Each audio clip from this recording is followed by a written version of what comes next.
Tantangan dalam beragama, religiusitas apapun, di mana-mana orang kalau beragama, agama apapun, dianggapnya orang beragama itu soleh, mulia, punya hubungan langsung dengan Yang Maha Kuasa.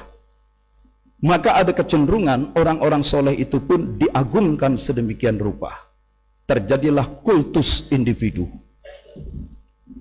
Tantangan beragama, salah satu yang penting adalah mudahnya kita melakukan kultus individu terhadap agamawan-agamawan.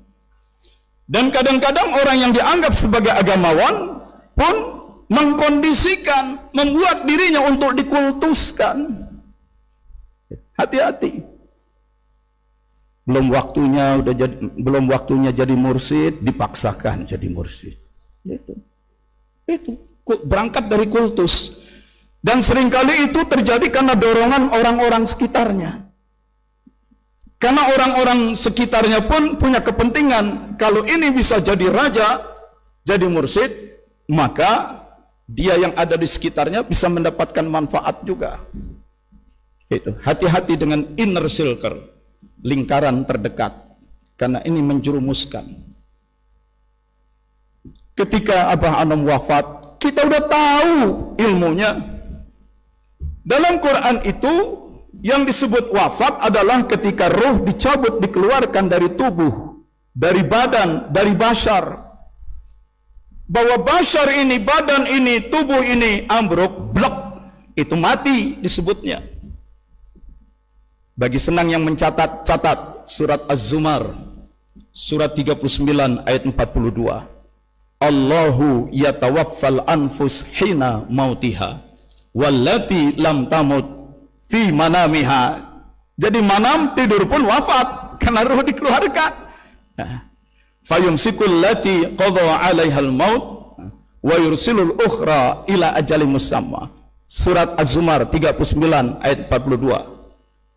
Yang lebih jelas lagi dalam surat 6, surat Al-An'am ayat 60 61.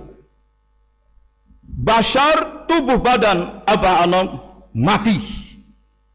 Roh beliau diwafatkan. Roh tidak mengenal kematian. Roh dibawa ke alam barzah. Roh tetap hidup. Roh masih sangat mungkin kembali ke dunia. Tidak ada keraguan. Roh beliau terus mengawasi. Dan beliau tidak mendapat perintah untuk mengalihkan kemursidan. Tetapi banyak murid-murid Abah Anom malah bertanya, siapa mursyid berikutnya? Bukan saja bertanya, lalu merekayasa, membuat dalil-dalil, kriteria-kriteria, alasan-alasan untuk memberikan dukungan kepada seseorang sebagai mursyid. Lalu melakukan kampanye. Di Jakarta juga hampir-hampir ada yang begitu. Saya mengingatkan, jangankan kita memursyidkan orang lain, jangankan kita merekayasa, menyebarkan berita-berita si anu mursyid setelah Abah Anom. Ketika kita sudah bertanya saja, mursyid berikutnya siapa ya?